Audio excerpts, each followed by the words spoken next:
My husband woke with a knife against his throat and smiled as though that was the most interesting thing I had done all year. I did not know his name yet. I only knew 3 things. The mattress beneath me was too soft. The body I occupied was not mine. And the man beside me had reached beneath his pillow for a gun. My hand moved before thought could catch up. I caught his wrist, twisted hard enough to redirect the weapon, and rolled across his chest. A decorative blade lay on the bedside table. I seized it and pressed the dull edge beneath his jaw. The stranger did not struggle. Moonlight crossed his face through half-open curtains, revealing sharp cheekbones, dark hair, and eyes the color of polished amber. He was built like someone who had never needed to raise his voice twice. His scent reached me next. Cedar smoke, leather, cold iron, alpha. The unfamiliar body reacted instantly. My pulse accelerated. Heat gathered beneath my skin, and every instinct demanded distance. I ignored all of it. "Let go of the gun," I said. His gaze traveled from my grip to the blade. "Miles," he murmured. The name struck behind my eyes. A dining room filled with strangers. A signature at the bottom of a marriage contract. This man standing across from me while someone said, "Seth Calloway will settle the Arden debt. In exchange, Miles will become his lawful Omega husband." The images vanished before I could hold them. Seth released the weapon. Not because he feared me, because he wanted to see what I would do next. "Who trained you?" he asked. His calm unsettled me more than panic would have. I had spent 14 years learning how to recognize armed men, hidden exits, and lies spoken beneath steady breathing. Seth Calloway was dangerous in a way locked doors were dangerous. Silent, solid, certain they would outlast whatever struck them. I withdrew the blade and moved away from him. The room came into focus. Black walls, expensive furniture, a suit jacket folded over a chair, 2 glasses on the table, one empty and one half filled with water. My reflection waited in the mirror. A pale young man stared back at me. Silver blonde hair fell across delicate features. His shoulders were narrow beneath a loose ivory shirt. A faint bruise circled one wrist. Not my face, not my body. My final memory returned in fragments. Rain against a warehouse roof. A rifle sight centered on a target. Hunter Vane's voice in my earpiece telling me the extraction route was clear. Then a gunshot from behind. I had died before hitting the floor. Now I was standing in a stranger's bedroom with a mafia boss watching me, as though his timid husband had transformed into a loaded weapon. Seth sat up slowly. "Miles never looks directly at me," he said. "That sounds like your problem." One eyebrow lifted. "He also apologizes whenever he enters a room." Then he had terrible habits. Something almost like amusement touched his mouth. Then pain seized my stomach. The knife slipped from my fingers. My muscles locked. My vision narrowed. I dropped beside the bed as a bitter taste flooded my tongue. Poison. Seth caught me before my head struck the floor. His hand pressed against the back of my neck, supporting rather than restraining. "What did you take?" "Nothing." His attention shifted toward the bedside table. The half-filled glass. A faint odor rose from it beneath the water. "Bitter almonds." "Do not drink that," I forced out. Seth reached for the lamp. Light filled the room. An empty medicine vial lay beneath the bed, close enough to my hand to look deliberate. His expression changed. Not concern. Calculation. Before I could explain, movement appeared beyond the bedroom door. A shadow passed beneath the narrow gap. Someone was standing in the corridor, watching. I tried to rise, but another convulsion tore through me. Seth lifted me onto the mattress and reached for the gun. The door opened before he could aim. A figure in dark clothing stepped inside, saw my face, and froze. The reaction lasted less than a second. Recognition, then fear. He was supposed to be dead, the intruder whispered. Seth fired. The bullet struck the doorframe as the figure vanished into the hallway. Footsteps thundered away. Seth looked from the empty vial to me. His gun remained steady. "Tell me who you are."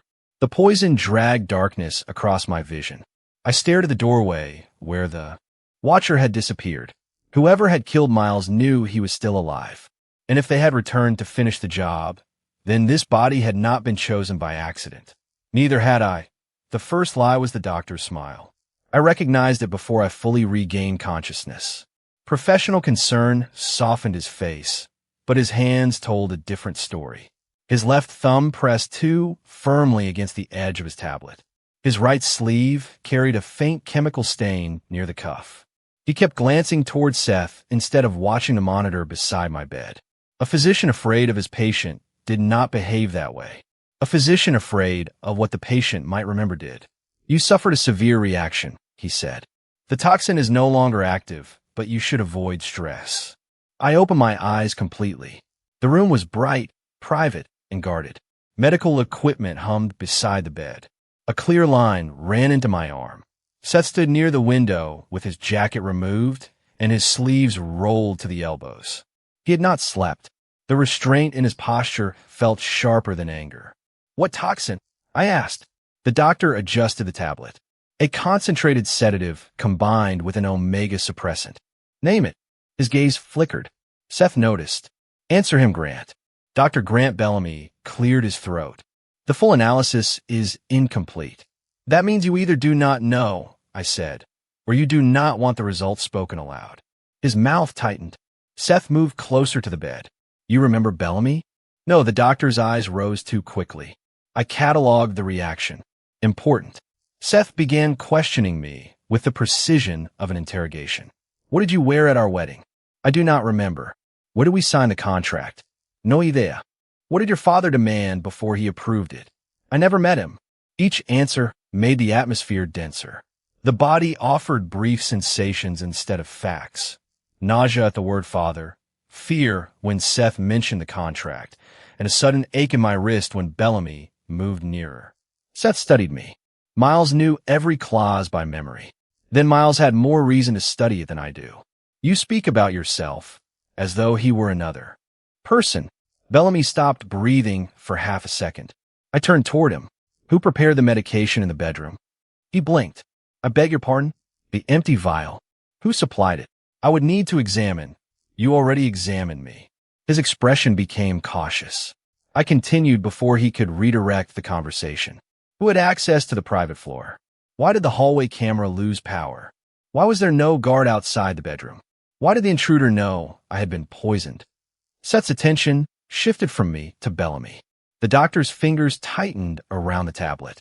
There was a temporary systems failure, he said. How temporary? I cannot say. 13 minutes, Seth answered. Bellamy looked at him. That was enough. Seth had withheld the number to see whether either of us would contradict it. I pulled the intravenous line from my arm. Bellamy stepped forward. You need rest. I need the window. Seth blocked my path. You nearly stopped breathing. And someone may try again before your doctor finishes protecting his secrets. Grant Bellamy went pale. Seth noticed that too. He allowed me to stand, though his hand remained near my elbow in case the unfamiliar body failed me. My legs felt weaker than I expected. The poison had left the muscles unsteady, and Miles's frame carried none of the conditioning I had relied upon in my former life. I crossed the room carefully. The window overlooked the eastern courtyard. Beyond the stone wall stood a row of offices, their upper floors reflecting the afternoon sun. Nothing moved. No open curtains. No obvious weapon. Then a point of light flashed from the roof opposite us. Not sunlight. Optical glass. I drove my shoulder into Seth's chest. We hit the floor together. The window burst. A bullet crossed the space where his head had been and buried itself in the wall behind the bed. Guards rushed inside. Bellamy dropped his tablet. Seth rolled, drew his pistol, and aimed toward the shattered glass. Roof, east building, I said. High angle. Suppressed rifle. He gave the order immediately. Men flooded the corridor. I crawled toward the impact point before anyone could stop me. The projectile had struck deep into the plaster, but part of its metal casing remained visible. A symbol had been carved into it. 3 short lines crossing a hollow circle. My stomach turned for a reason the poison could not explain. I knew that mark. The Meridian unit had engraved it on every custom round issued to field assassins. It belonged to the organization that trained me. The organization Hunter Vane had betrayed. Seth crouched beside me. You recognize it. I stopped the nearest guard from touching the damaged bullet with bare hands. Seth ordered a sterile evidence pouch, and I watched the round sealed before anyone moved it. No, his gaze lowered to my hand. He knew I was lying. Across the courtyard, a dark figure stepped back from the rooftop ledge and disappeared. Someone from my old world had arrived before me, and they had just tried to kill my husband.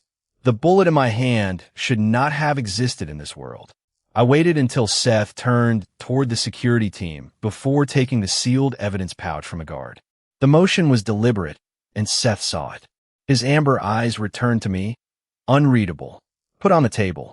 Only after we document who handled it. The guard stopped speaking. Seth did not raise his voice. He did not need to. You concealed evidence from an attack on my home. I prevented your men from contaminating it. That is not the same thing. It is when I do not know which of them I can trust. The words shifted the room. 2 guards looked offended. A third reached instinctively toward his holster. Seth noticed every reaction, then dismissed the entire team with a slight movement of his fingers. Secure the east building, he ordered. No one enters or leaves this floor without my approval. Dr. Bellamy tried to follow them. Seth blocked his path. You remain available. The physician's expression tightened, though he concealed it quickly. When the door closed, Seth turned back to me. Now, I photographed the intact seal and placed the evidence pouch on the bedside table. He examined the symbol carved into the casing. 3 lines and a circle. It is an identification mark. For whom? I considered lying again. The problem was not Seth's intelligence. It was his patience. He could wait longer than most people could maintain a false story. For an organization that should not exist here. Bellamy looked at me sharply. Seth saw that too. You recognize the design? He asked the doctor. No, his answer came too fast. I crossed the room and picked up Bellamy's abandoned tablet. The device was locked, but the recent notifications remained visible. One message had arrived seconds after the shot. Target mobile. Second window failed. Bellamy snatched for the tablet. I moved it beyond his reach. Seth read the message over my shoulder. The physician's face emptied. That could refer to anything, he said. Then unlock it, Seth replied. Bellamy said nothing. Seth took the device from me and handed it to the guard outside the door. Detain him. 2 men entered immediately. Bellamy resisted only once. It was enough to reveal that his right hand knew how to break a wrist hold. Not a doctor's reflex. He was removed before Seth commented. I turned toward the wall of security monitors mounted near the adjoining office. Show me the hallway footage. You are not in a position to make demands. Neither are you if your physician belongs to the people shooting through your windows. His jaw tightened. Then he entered a code. The screens came alive. We reviewed the 13-minute outage frame by frame. Most feeds had gone black simultaneously. One camera near the service elevator continued recording because its backup circuit had not failed. At 2:14 in the morning, a man in maintenance clothing entered the private corridor. At 2:16, he used Bellamy's access card. At 2:18, he approached the bedroom carrying a medical case. The image quality was poor, but his movements were unmistakable. Balanced stride, weight centered over the front foot. Left shoulder slightly lower from an old rifle injury.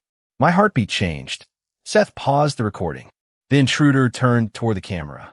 The face on the screen belonged to Hunter Vane, my former partner, the man who had shot me in the back. For several seconds, I forgot to breathe. Hunter looked exactly as he had before my death. Dark. Hair cut close, narrow eyes, and the same scar near his mouth. Only his clothing belonged to this world. Seth watched my reaction instead of the footage. You know him? Yes. From where? I kept my eyes on Hunter's frozen image. That answer would sound insane. I'm married into the Arden family. My tolerance for insanity is considerable. Despite everything, a dry laugh almost escaped me. It died when another file opened automatically. The camera had captured Hunter entering the bedroom. He approached the bed while Miles lay unconscious. Then he leaned close and whispered something near his ear. The system had recorded only fragments. Failed transfer, second operative, finish Calloway. Seth replayed the audio. His gaze turned toward me. Second operative. I said nothing. He stepped closer. The alpha pressure in the room deepened, not violent, but deliberate. Miles's body responded with a tremor I despised. I remained where I was. Do not use pheromones to force an answer, I said. His expression changed slightly. No one had likely spoken to him that way before. After a long moment, the pressure receded. Good. If we work together, I said, there will be rules. His eyebrows lifted. You are proposing terms to me? 4. I counted them on my fingers. You do not lock me in a room. You do not use alpha pressure to compel me. You do not hide evidence. And you do not make decisions for me under the excuse of protection. Seth regarded me in silence. And your obligations? I share what I learn. I do not disappear without warning. I do not act against you without proof. He considered the arrangement. Agreed. The word surprised me. Then the monitor changed. A second camera angle appeared. Hunter stood beside the service elevator, looking directly into the lens. He removed a glove. On his palm was a symbol burned into the skin, the mark of the Meridian unit. Beneath it, written across the image in red letters, was a single message. Welcome back, Caleb. Seth read the name aloud. Then he looked at me. Now, he said, you're going to tell me who Caleb is. Caleb is the man who died before Miles opened his eyes. Seth did not move. The security. Monitors cast pale light across his face, sharpening the line of his jaw. Behind us, Hunter Vane remained frozen on screen with my name written beneath him like a challenge. Explain, Seth said. I cannot explain all of it. That answer is becoming repetitive. It is still true. I crossed my arms, partly to hide the tremor running through Miles's hands. The body was weaker than mine had been, and the poison had left an ache beneath the ribs. Even standing required more effort than I wanted Seth to notice. He noticed anyway. His gaze dropped briefly toward my unsteady posture, then returned to my face. Caleb Knox, I said. Professional operative. Trained by the Meridian unit. Hunter Vane was his partner. Was. He killed him. Seth's expression did not change, but the silence did. And you know this because I was Caleb. The words remained between us. No dramatic reaction followed. Seth did not laugh, call for a physician, or dismiss me as unstable. He studied my breathing, my stance, and the damaged bullet on the table. Then he asked the only useful question. When did you become Miles? Last night. Before or after the poisoning? After, I think. A faint crease appeared between his brows. You woke inside my husband's body after he was attacked by a man from another world. Yes. And the assassin who murdered you arrived here first. That appears to be the situation. Seth leaned against the console. I have heard better lies. I have told better ones. That nearly earned a reaction. Nearly. He replayed the footage instead. Hunter entered the private corridor, used Bellamy's access card, and approached the bedroom. He did not move like someone unfamiliar with the estate. He knew where the cameras were and where their blind spots began. He had help, I said. Bellamy provided access. Someone else gave him the layout. Seth paused the recording as Hunter passed a decorative mirror. A reflection appeared behind him. Another figure. Only his shoulder and part of the hand were visible, but the cuff bore a silver wolf pin. Calloway insignia. Seth's eyes hardened. Family, I said, or someone who wants us to believe that. Good. He was not careless enough to accept convenient evidence. We searched Miles's room before the security team could alter anything. Seth unlocked the door himself and allowed no guards inside. The room looked harmless. Soft blue curtains, books arranged by height, folded sweaters, a vanity lined with perfume bottles. Nothing suggested that its previous occupant had understood surveillance.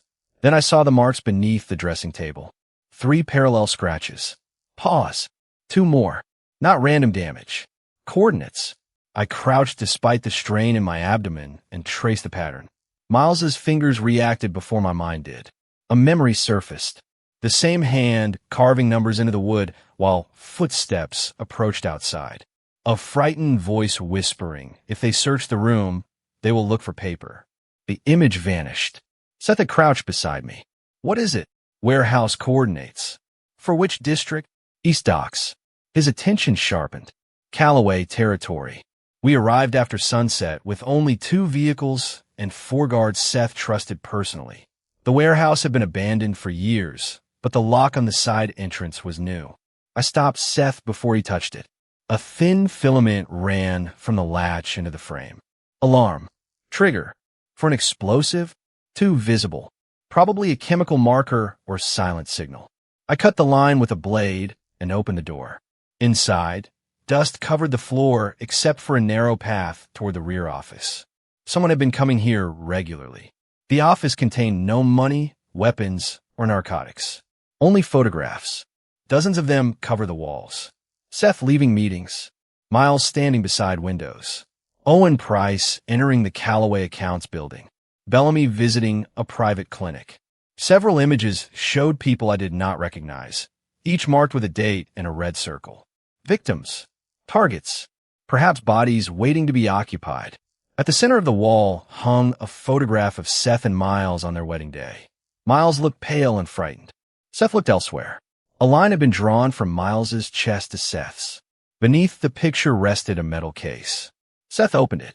Inside lay copies of their marriage contract, shipping schedules, floor plans of the estate, and a series of assassination diagrams. Every route Seth followed had been mapped. Every meal, every meeting, every night, he was expected to share Miles's room. The marriage itself was the access point. I lifted one page. At the bottom, written in Miles's handwriting, were 6 words. I changed the schedule. He still lives. Seth read them over my shoulder. For the first time, his control failed. Only slightly, but enough. Your husband was not helpless, I said. You simply never looked closely enough to see what he was fighting. A sound came from the dark corridor behind us. One slow clap. Hunter stepped into the doorway. He wore Miles's missing wedding ring around his neck.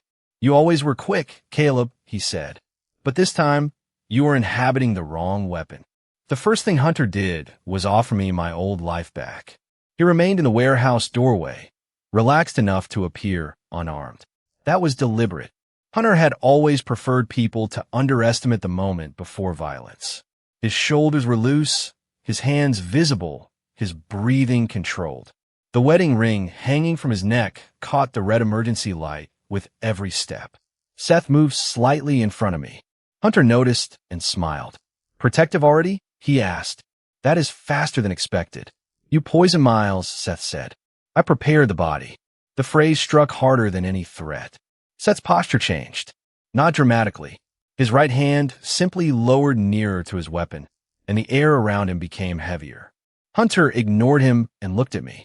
You should thank me, Caleb. Without the transfer, you would still be dead on that warehouse floor. You shot me. You were going to ruin everything. He stepped inside. The guards outside had made no sound. Either Hunter had avoided them or someone had removed them from the equation. I shifted my weight and felt Miles's legs protest. The body was still recovering. A direct fight would end badly. So I watched. Hunter's jacket hung unevenly on the left side. Concealed pistol. A second shape pressed against his lower back. Possibly a control device. Seth glanced toward me. He had learned enough to recognize when I was counting options. Hunter stopped beside the wall of photographs. You found Miles's collection, he said. Impressive, considering no one in this family believed he could think beyond dinner invitations and Omega etiquette. Seth's face gave nothing away. I picked up one of the assassination diagrams. This marriage gave the shooter access to Seth's schedule. It gave us everything. His meals, his routes, his private rooms, even the nights he was expected to sleep beside his obedient husband. Seth looked at the wedding photograph. Miles appeared almost translucent beneath the ceremonial lights. Why do Miles keep changing my schedule? He asked. Hunter's smile thinned. Because he became inconvenient. He knew. Eventually, a soft sound came from the metal case. I opened the lower compartment and found a compact recorder taped beneath the lining. Miles's fingers began trembling before I touched it. The reaction was not fear. Recognition. I pressed play. Static filled the office. Then a quiet male voice emerged. Miles, if Seth hears this, then I probably failed. Seth became motionless. I know he thinks I am weak. Perhaps I encourage that. Weak men are ignored, and ignored men hear everything. A page turned in the recording. My family told me the marriage would settle our debts. They did not tell me it was designed to make his movements predictable. When I understood, I changed what I could. I moved meetings, replaced medicine, suisha vehículos, pretended to be difficult. Seth lowered his gaze. Every complaint, every disruption, every action he had likely interpreted as manipulation. Miles had been keeping him alive. The voice continued. He will never believe me. That is acceptable. I would rather be hated by him than watch him die. The recorder clicked. A pause followed. Then Miles spoke one final sentence. The traitor inside Calloway is... The sound dissolved into a harsh electronic scrape. The name had been erased. Hunter drew his pistol. Seth moved at the same instant. He overturned the metal table, creating cover as the first shot tore through the photographs. I dropped behind it, grabbed the recorder, and kicked the metal case across the floor. Hunter's attention followed the movement for half a second. Enough. Seth fired once. The bullet struck Hunter's shoulder, spinning him toward the wall. He did not fall. Instead, he reached behind his back and pressed a device. Red lights ignited along the ceiling. Gas system, I said. Hunter laughed through the pain. You always did understand the room before the people. A bitter smell entered the air. Not lethal immediately. Sedative. Designed to weaken an Omega faster than an Alpha. Seth seized my arm and pulled me toward the service exit. I resisted. The recorder. We have it. The photographs. We cannot carry the entire room. We do not need to. I grabbed the office sprinkler valve and struck it with a metal case. Water burst from the ceiling, soaking the walls and forcing the chemical vapor downward. Hunter raised his gun again. Seth fired toward the lights. Darkness swallowed the warehouse. I moved through it by memory. 3 steps left. Low beam. Broken shelving. Hunter's breath near the rear wall. I caught his wrist, redirected the weapon, and drove my elbow into the wound Seth had created. Hunter cursed and released the pistol. For one brief moment, our faces were inches apart. You are wasting this body, he whispered. Miles was built to get close to Calloway, not save him. He already saved him. Something shifted in Hunter's expression. Not anger. Concern. Miles had known more than Hunter expected. A vehicle engine roared outside. Hunter twisted free, kicked open a side door, and disappeared into the rain before Seth could fire safely. We reached the yard moments later. The guards were alive, but unconscious near the loading dock. Seth looked at the recorder in my hand. Rain ran from his hair to the hard line of his jaw. All this time, he said, I thought Miles was trying to control me. He was trying to keep you alive. Seth looked back toward the ruined wedding photograph inside the warehouse. For the first time, the Mafia boss appeared uncertain of his own judgment. Then the recorder activated by itself. A hidden file began playing. Miles's voice returned, weaker than before. If another man wakes inside me, tell him a marriage was never the prison. Static cracked through the speaker. The husband was. The perfect Mafia husband lowered his eyes, smiled politely, and counted every weapon in the room.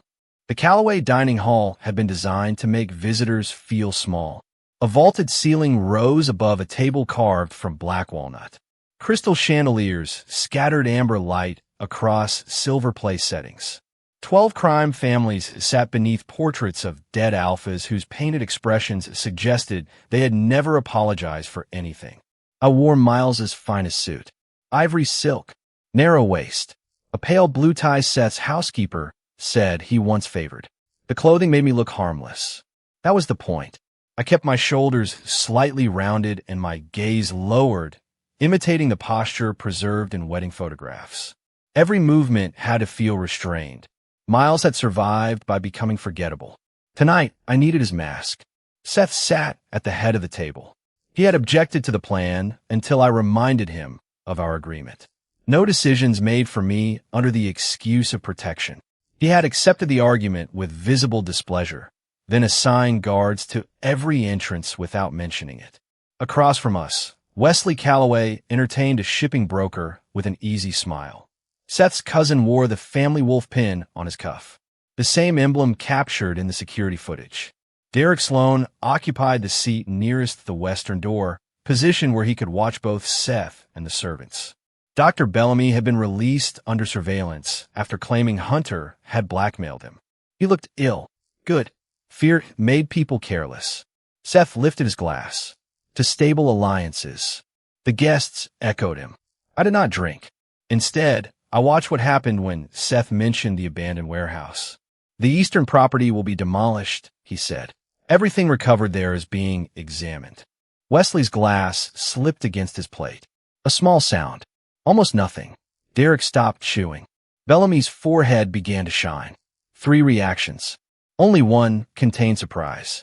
A server approached Seth carrying red wine. His uniform fit correctly, but his shoes did not. The soles were too clean for someone who had crossed the service courtyard. His left thumb bore a faint yellow stain. Chemical residue. He poured. The wine released a sweet fragrance beneath the oak. Too sweet. I reached for Seth's glass. His hand closed around my wrist beneath the table. A warning. I gave him a mild smile, the kind Miles might have offered during a public dinner, and slid a disposable chemical test strip from beneath my cuff. 1 drop of wine turned the strip violet. I placed the glass down untouched.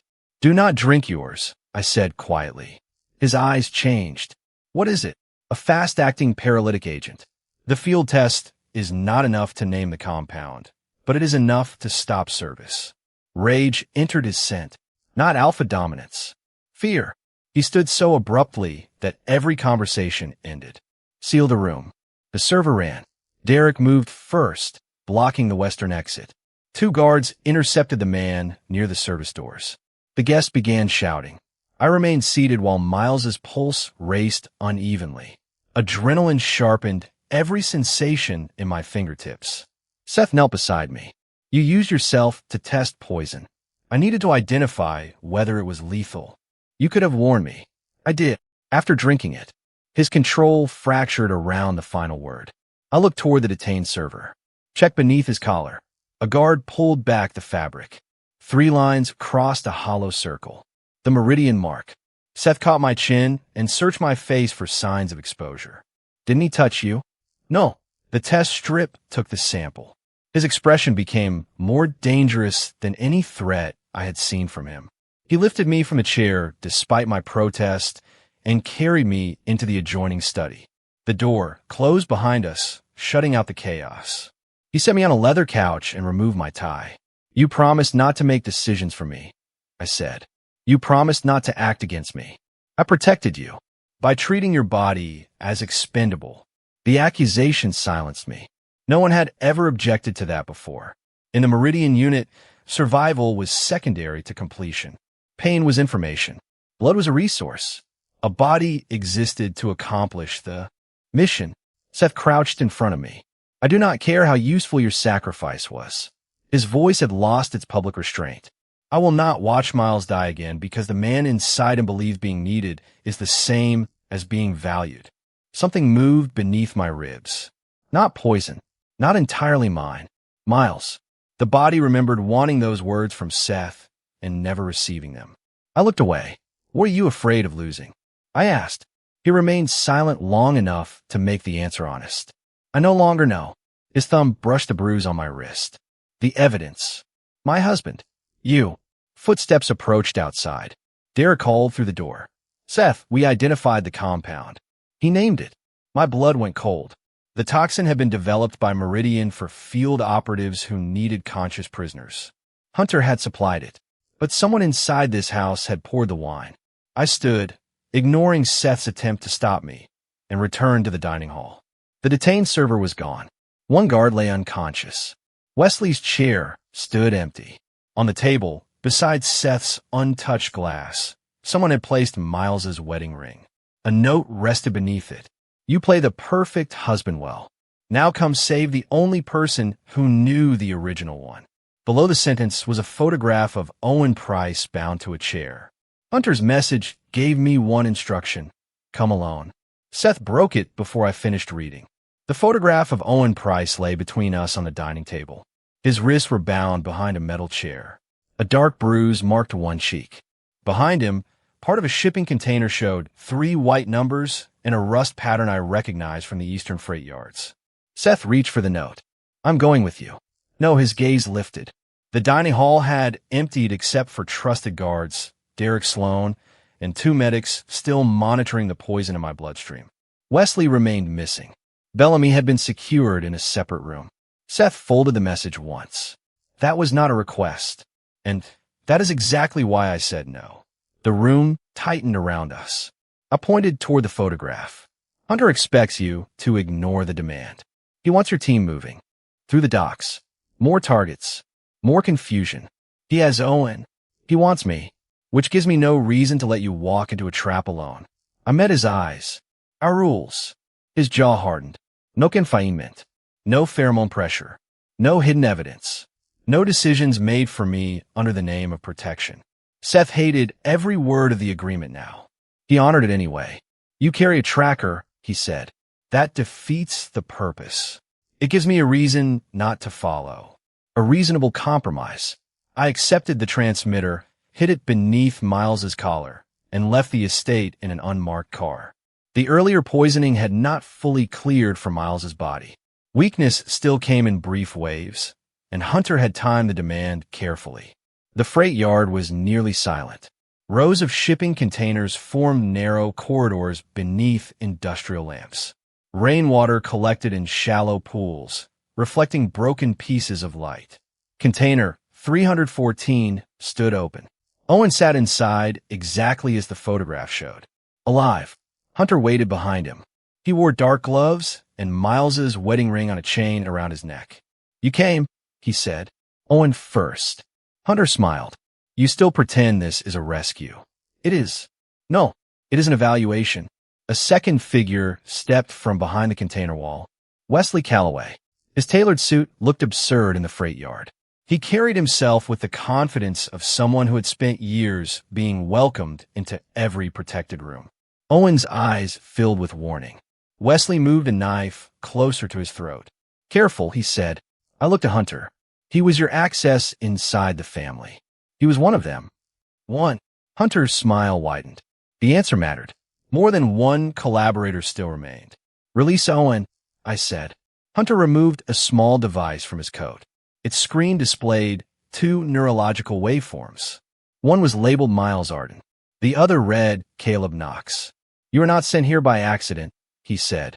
"Neither of us was." Owen stared at me. Wesley looked amused. Hunter continued. "Meridian found a way to transfer trained consciousness into biologically compatible hosts. The transfer carries memory patterns, not physical, bodies or equipment. My host was selected to resemble the face I remembered, and the custom ammunition was manufactured here for Meridian specifications. This world gave us ideal bodies, influential connections, and social structures built around obedience." "Omegas," I said. "Access points." The phrase made Miles's stomach twist with remembered disgust. Hunter lifted the device. Miles was selected because his marriage placed him beside Seth Calloway. Quiet husband, limited freedom, predictable schedule. No one would question his presence. But Miles resisted. He damaged the conditioning, hid evidence, changed Seth's routines, and nearly exposed the entire project. Pride rose through me from somewhere deeper than my own thoughts. Miles had never been weak. He had simply been alone. "So you poisoned him," I said. "We attempted to clear the host. And place me inside. You were supposed to finish the assignment." Hunter stepped closer. "Kill Seth, and Meridian will return you to your original world." My old life appeared in my mind for less than a second. Safe houses, false names, a rifle against my shoulder. No home waiting at the end of a mission. I died there. We can place you in another body. That is not returning. It is theft with better marketing. His expression cooled. Then remain here and decay. He turned the device so I could see the lower readings. Miles's body was rejecting the transfer. Cellular instability, neurological degradation, estimated collapse, 41 days. Owen made a broken sound. Wesley tightened his grip. Hunter watched me absorb the information. "Complete the mission, Caleb, or both you and Miles disappear." A vehicle door slammed somewhere beyond the container rows. Seth. Too early. Hunter's smile returned. He never learned to trust you. Gunfire erupted outside. Not Seth's men. A prepared ambush. Wesley dragged Owen backward while Hunter activated the screen beside us. A recording began to play through hidden speakers. My own voice, edited from fragments of earlier conversations. I was sent to kill Seth Calloway. The marriage was the access point. I will complete the assignment. Seth appeared at the container. Entrance with his weapon raised. He heard every word. His eyes found mine. Hunter stepped away, leaving me directly between Seth and Owen. Now, he said softly, let us see whether your husband trusts the assassin wearing his Omega's face. Seth had 1 bullet, 3 enemies, and no proof that I was telling the truth. His pistol remained aimed at my chest. Rain tapped against the container roof. Beyond the open doors, gunfire moved through the freight yard in short, controlled bursts. Hunter's men were driving Seth's guards away from us 1 corridor at a time. The edited recording continued through the hidden speakers. I was sent to kill Seth Calloway. I will complete the assignment. Hunter watched Seth's face with quiet satisfaction. Wesley held Owen near the rear wall, 1 arm across his throat. The knife rested beneath the Omega's jaw. I lower my hands. Do not listen to the recording. Seth's expression remained unreadable. That is convenient. It was assembled from separate conversations. Can you prove that? No, Hunter gave a soft laugh. The answer had been the wrong one strategically. It was the only honest one available. Seth shifted his aim by less than an inch. Miles's body reacted to the Alpha's focus with a tremor beneath my ribs. Not submission, recognition. Somewhere inside me, Miles remembered standing across from this man and being disbelieved. I refused to repeat that scene. If you require proof before trusting me, I said, then we never had trust. Seth's eyes narrowed. Hunter lifted the transfer device. He is manipulating you. Caleb Knox was trained to gain access, mirror behavior, and create emotional dependency. That part is true, I said. Seth's attention sharpened. I was trained to lie, I continued. I was trained to use people. I was also trained to recognize when someone wants a weapon more than a partner. I looked at Hunter. He wants you to arrest me because he cannot control both of us while we are moving. Wesley tightened his hold on Owen. You are not moving anywhere. Owen's breathing had become shallow. His eyes kept shifting toward the container's right wall. A reflection moved there. Metal. Another shooter. Outside. I counted angles. Seth stood in the doorway, exposed from behind. Hunter had positioned him exactly where he wanted. Down, I said. Seth did not hesitate. He dropped as a suppressed round passed through the opening and struck the interior wall. Hunter reached for the weapon beneath his coat. I lunged. Miles's body lacked the strength to overpower him, so I attacked the device instead. My hand closed around his wrist. I drove his knuckles against the metal floor. The screen flew loose. Hunter struck my ribs with his elbow. Pain folded me, but I held on long enough to kick the device beneath Owen's chair. Wesley dragged Owen sideways. Seth fired. The shot struck the knife from Wesley's hand without touching Owen. 1 bullet gone. Hunter smiled when the pistol clicked empty. There, he said. Now you have no weapon. Seth looked at me. Then he threw the gun. Not at Hunter. To me. The grip turned once through the air. I caught it. Trust without proof. The empty magazine made the weapon useless for shooting, but Seth understood that was not what I needed. I slammed the metal frame into the overhead light. Darkness swallowed the container. Hunter cursed. Wesley moved toward the exit. I tracked him by footsteps rather than sight, caught his ankle and pulled. He fell hard enough to release Owen. Seth, left side, I said. He moved instantly. A body struck the wall. Hunter's men fired from outside, their muzzle flashes revealing positions for fractions of a second. I grabbed Owen's chair and pulled him behind a stack of cargo straps. Can you run? My hands. I cut the restraints with Wesley's dropped knife. Seth reached us moments later. Blood marked one side of his face, but he remained steady. Service lane behind the containers, he said. It leads to the river access. Hunter will expect that. He expects us to protect Owen first. He is correct. A shape moved near the entrance. Hunter. I threw the empty pistol toward the opposite wall. He fired at the sound. Seth drove into him from the side. They struck the floor together. Hunter was faster than most men in this world, but Seth knew the terrain and outweighed him. Neither advantage was enough to end the fight quickly. I pulled the emergency release on the container doors. A steel partition dropped between Hunter and his remaining shooters. Gunfire hammered against the other side. Seth forced Hunter's arm behind his back. Hunter twisted free and reached for the transfer device. I stepped on it. The screen cracked beneath my heel. His face changed. Not fear, urgency. You have no idea what you destroyed. Then explain it during your trial. Hunter kicked my injured side. The world tilted. Seth struck him once across the jaw and pinned him against the floor. Owen found plastic restraints in the cargo equipment and secured Hunter's wrists. For the first time, the three of us had control of the container. Then Hunter began laughing. You think this was the operation? He looked toward the damaged device beneath my shoe. That was only the invitation. A hidden compartment opened inside the case. A projection appeared above it. An elegant hotel ballroom. Masked guests. Rows of restrained Omegas displayed behind glass. At the center stood a raised platform marked with the Calloway crest. A date appeared beneath the image. Tomorrow night. Hunter met my eyes. Miles was never the only host. Seth looked from the auction footage to me. Owen's face went pale. Hunter smiled through the blood at his mouth. And your husband is still the most valuable body in the catalog.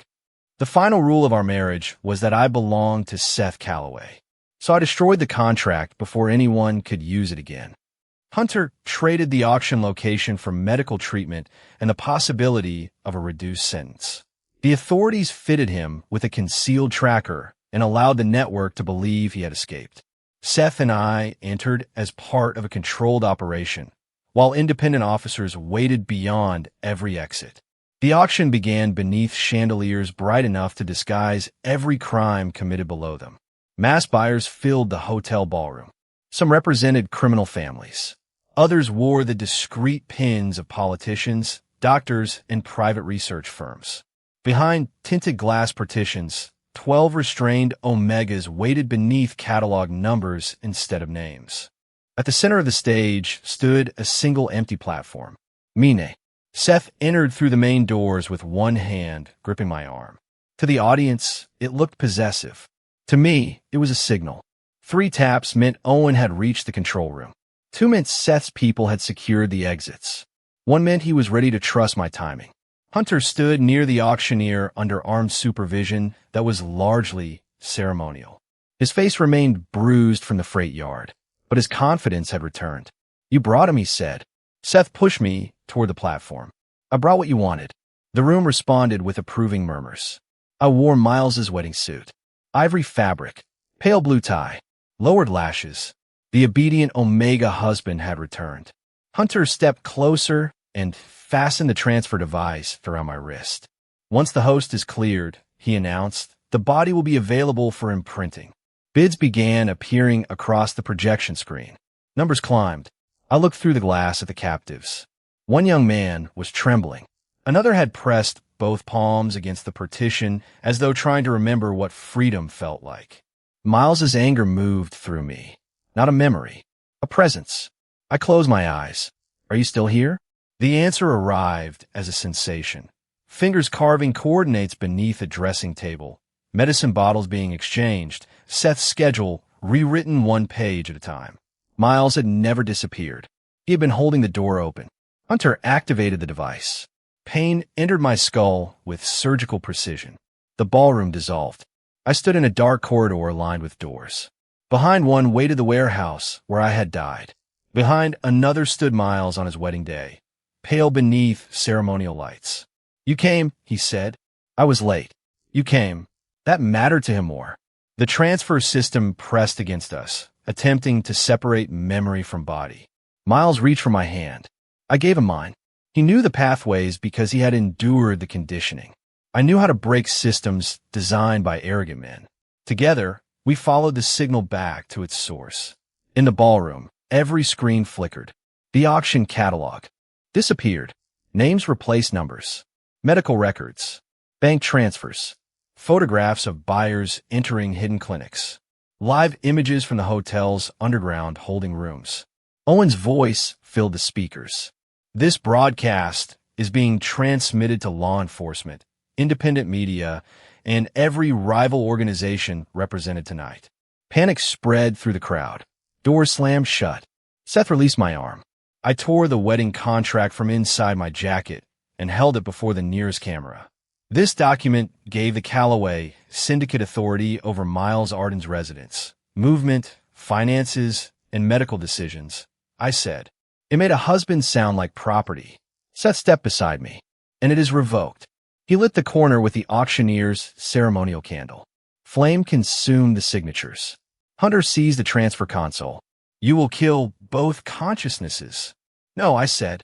You taught us where the lock was. Miles showed me the final sequence. I entered it. Every restraint in the holding rooms released simultaneously. The glass partitions opened. The Omegas did not wait for instructions. They ran. Several buyers reached for weapons, but Seth's people had already removed the ammunition from the security stations. Derek led the captives through the eastern corridor. Owen sealed the financial accounts and redirected the auction deposits into a restitution fund.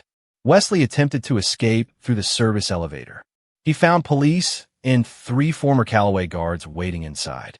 Hunter came at me with a concealed blade. Miles's body was exhausted, and the transfer device had weakened my balance. I did not try to overpower him. I moved aside. His momentum carried him into the metal platform. Seth caught his wrist. Owen triggered the magnetic security lock, and the auction restraints closed around Hunter's arms. He stared at me with hatred. You could have gone home. I was never going back. The transfer console sparked and died. Silence followed. Inside me, Miles exhaled. Not vanished. Released. 6 weeks later, the network's remaining facilities were exposed. Independent neurological testing also confirmed that the cellular rejection had stopped when the transfer network collapsed. Miles had not been erased. His surviving consciousness had chosen coexistence, stabilizing the body that now carried both our memories. The rescued Omegas received their identities, assets, and legal protection. Hunter faced trial in both the criminal courts and the newly formed tribunal for consciousness trafficking. Seth transferred every property named in the marriage agreement to Miles.